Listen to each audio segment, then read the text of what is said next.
On a vendu la télé, toute la maison y est passée. Le paiement du crédit, on l'oublie. Dans un van aménagé, l'instant c'est l'éternité.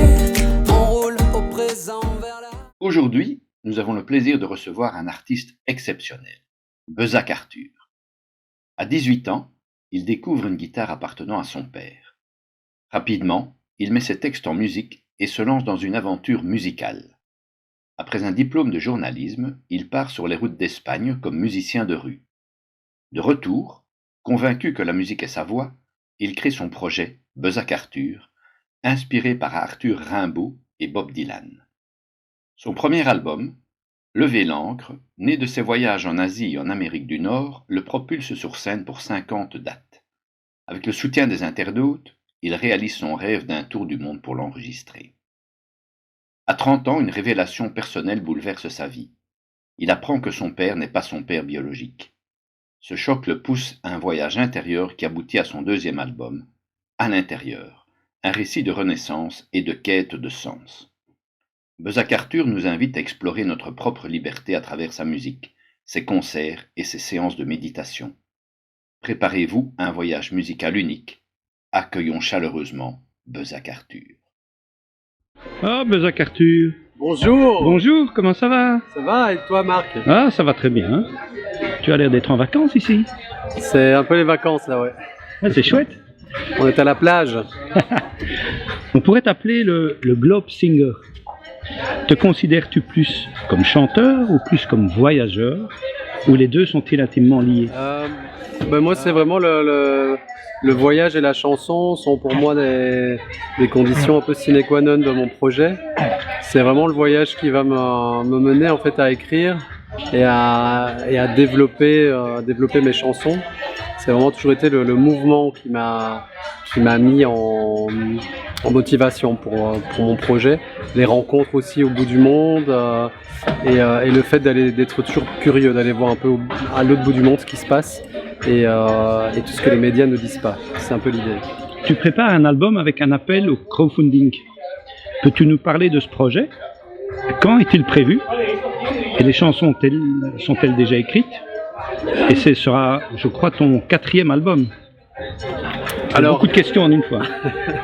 Alors ici, là, je suis en train de préparer donc, la sortie de mon 3e album qui s'appellera À l'intérieur. Et pour m'aider, en tout cas aider la fin du mix, des mixages et du mastering, et aussi le pressage des vinyles, des CD et du roman qui va avec cet album, j'ai fait appel effectivement à un financement participatif sur Ulule et où une centaine de personnes ont déjà en fait acheté le futur album et le roman. Donc c'est vrai que c'est grâce à eux vraiment que j'ai pu mener à bien ce projet et surtout voilà sortir cet album qui sortira du coup début 2025. Et comment est-ce qu'on voyage, puisque tu voyages beaucoup? Trouves-tu ton inspiration ailleurs qu'en Belgique? Et d'ailleurs, comment vient ton inspiration? Alors mon inspiration, je la trouve vraiment quand je suis hors de chez moi, quand je me mets sur la route et quand je pars explorer en fait le monde.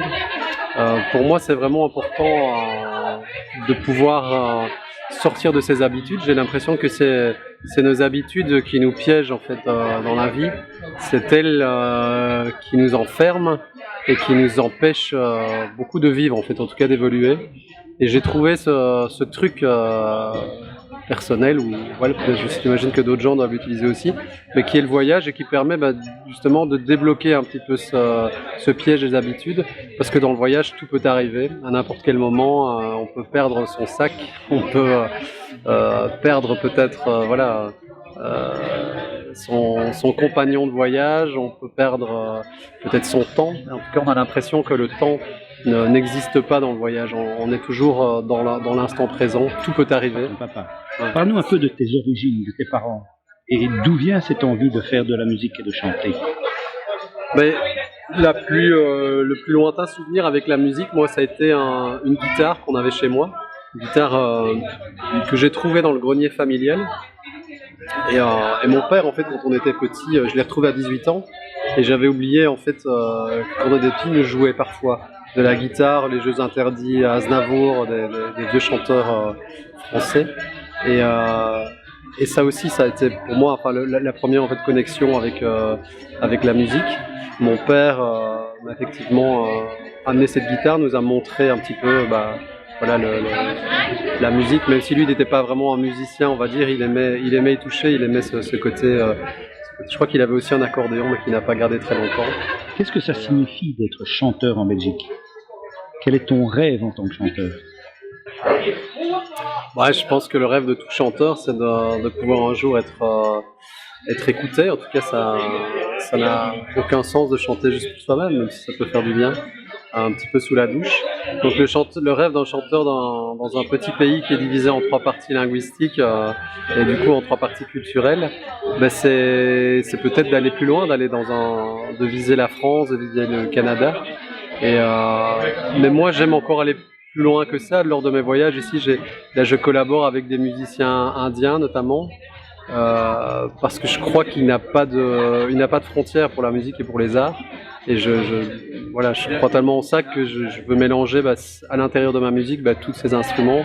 Notamment dans mon album, je vais utiliser des instruments comme le sarod, qui est un instrument indien. Ici, j'ai collaboré avec le fils d'Amjad Ali Khan, qui est un musicien indien classique. Qui est le sarod, c'est un instrument qu'on joue avec les ongles, donc ils mettent des faux ongles et ils jouent ça sur un vieil instrument indien. C'est un instrument indien classique du 19e siècle.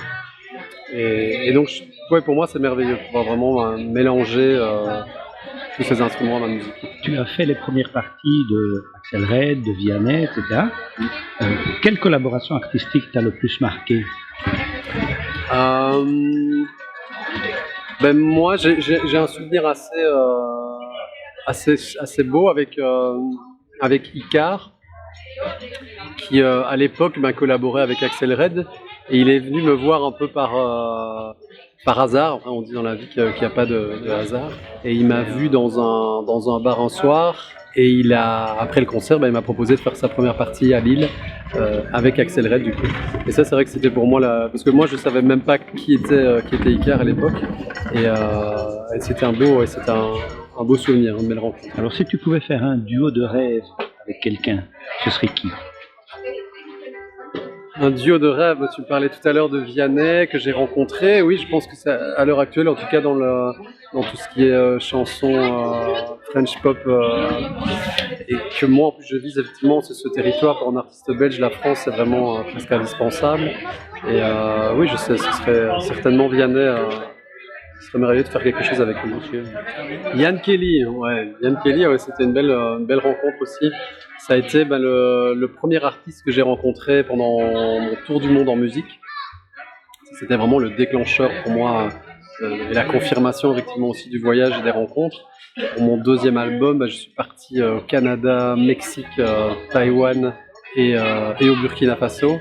Et donc Yann Kelly, j'ai rencontré au Québec. Et lui était avec Ariane Brunet, 2 artistes québécois, avec qui j'ai composé une chanson et arrangé notamment un titre qui s'appelait Jeu d'échecs sur mon 2e album. Et lui, Yann, il a un studio absolument magnifique à Morin Heights, c'est au nord de Montréal. Et voilà, c'est un gars qui a un cœur en or. Je crois. Quelle est la première chose que tu fais le matin pour bien commencer ta journée? Je me mets de l'eau sur le visage. Et puis je bois un verre d'eau parce que l'eau réactive les cellules. Et ensuite, moi, je fais de la méditation. Chaque matin, j'ai pris cette habitude depuis maintenant une petite dizaine d'années de méditer le matin, entre 15 minutes et 2 heures en fonction. As-tu un rituel ou une habitude particulière avant de monter sur scène ou de commencer un projet? Non, moi, j'en ai jamais eu. Mais je suis, je pense, le pire exemple à suivre parce qu'avant, j'étais toujours à la limite soit du vomissement, et si c'était pas le vomissement, c'était toujours la diarrhée avant les concerts. Donc c'était toujours pour moi des moments absolument horribles. Donc c'est vrai que j'ai passé des années et des années absolument atroces, indescriptibles. Mais je n'avais pas de truc. Peut-être que j'aurais dû en trouver un. Mais à l'heure actuelle, je veux dire que ça va beaucoup mieux parce que après on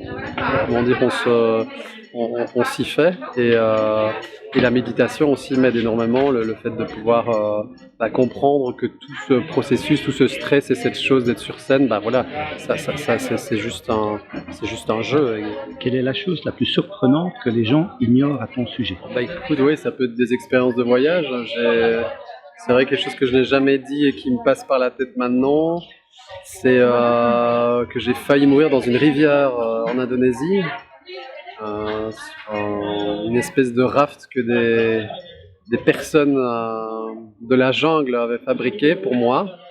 Et ils avaient fait ça sur des pneus de camion, des espèces de chambres à air comme ça, où ils avaient accroché, pas avec des super cordes, non, la corde blanche qu'on trouve au supermarché, pas très solide là. Ils avaient accroché 2 chambres à air et ils avaient fait un tressage au milieu. Et cette rivière, après, moi j'ai appris, je ne connaissais pas du tout en rivière, mais maintenant il y a différents niveaux de rivière pour le rafting. Et c'était quand même une rivière de niveau 4 qui est en fait la plus haut niveau de rivière. En fait, c'est des rivières où, si vous avez des vagues et des creux de plusieurs mètres. Donc dans cette rivière, ce truc s'est retourné et je sais pas, quelqu'un m'a sauvé, quelqu'un a plongé dans cette rivière et m'a sorti de là et je me suis réveillé, voilà. Mais c'est vrai que j'ai eu le truc tout noir, etc. Donc quel est le meilleur conseil que tu aies jamais reçu et de qui venait-il? Je pense que le meilleur conseil que j'ai jamais reçu vient du maître spirituel que j'ai rencontré en Inde. Et il s'appelle Taisitupa Rinpoche, qui vit dans le nord de l'Inde, dans l'Himachal Pradesh, dans un monastère, et qui m'a dit que dans la vie, tout est illusion. Donc il ne faut pas forcément s'accrocher à tout ce qui nous arrive, et surtout ne pas avoir trop d'emprise sur ses peurs, et du coup lâcher prise sur tout ce que la vie nous apporte de bon comme de mauvais. Y a-t-il une cause ou un sujet qui te tient particulièrement à cœur et pourquoi? Disons que là, pour le moment, je suis en train d'écrire aussi une comédie musicale sur le climat. Et donc, on est en train de faire quelque chose un peu à la belge sur une vague énorme qui arrive sur la côte belge et qui va tout envahir. Parce qu'effectivement, on parle de montée des eaux, il y a quelque chose qui est en train de se passer au niveau du climat, et c'est quelque chose, moi, qui m'interpelle énormément. J'ai vraiment peur qu'un jour, des tas de personnes n'aient plus accès à l'eau potable, n'aient plus accès aux soins de santé, à des choses très très basiques, quoi. Et notamment aussi la montée de population. L'être humain, on est un petit peu comme des rats sur cette planète. On est en train de l'envahir totalement. Et je pense que... Si tu pouvais inviter n'importe quel personnage fictif ou réel à prendre un café, qui choisirais-tu et pourquoi? Après, moi, quelqu'un qui m'interpellait beaucoup, c'était Jacques Brel, un chanteur belge. Je vais bien revenir. Et un autre, celui qui a inspiré notamment mon nom d'artiste, c'est Arthur Rimbaud. Mais ça qu'Arthur, ça vient de là. Donc Arthur Rimbaud, ce grand voyageur, si je pouvais passer 1 heure avec lui, ça ferait de moi bien l'homme le plus heureux du monde. Si ta vie était une chanson, ce serait laquelle? Emmenez-moi, de Charles Aznavour. Si tu devais décrire ton style artistique en utilisant uniquement des titres de films, lesquels choisirais-tu? L'aventure, c'est l'aventure. Ouais, après les films, j'aime bien les vieux films français, un peu les 400 coups. J'adore Alien, mais je pense que ça a à voir avec ma musique. Mer ou montagne? Et plus important encore, quelle altitude pour que la guitare reste bien accordée? Mer. Road trip ou séjour tout compris? Parce qu'entre nous, les chansons se composent mieux dans un van ou à côté du buffet à volonté? Non, c'est toujours le van, toujours le road trip. Plage déserte ou festival de musique? Préfères-tu le bruit des vagues ou le son des femmes en délire? Le bruit des vagues. Tongs ou chaussures de randonnée? Tu les as déjà testées, les tongs sur scène? Tongs, mais pas encore sur scène, mais bientôt. Concert impromptu autour d'un feu de camp ou sur la scène d'un grand festival? Je pense que oui, les moments les plus authentiques, c'est c'est toujours, quand on sort la guitare autour d'un feu de camp, au milieu de nulle part. Eh bien, Bezac Arthur, merci beaucoup. On a vendu la télé, toute la maison y est passée. Le paiement du crédit, on l'oublie. Dans un van aménagé, l'instant c'est l'éternité. On roule au présent vers la vraie vie. On peut se dire on l'a fait et on n'a pas de regrets. Il ne nous manque plus rien aujourd'hui. Partir, juste prendre l'air, sortir des écrans, des frontières, libre comme l'air. Conduire sur les chemins de terre, s'offrir les montagnes, les déserts, libre comme l'air. Ce soir face à l'océan, on retrouve nos rêves d'enfants et on s'endort sous les étoiles. Si un jour on perd le nord, face à la vie, à la mort, on aura vu les aurores boréales. Le monde nous appartient aujourd'hui. Partir, juste prendre l'air, sortir des écrans, des frontières, libre comme l'air. Conduire sur les chemins de terre, s'offrir les montagnes, les déserts, libre comme l'air.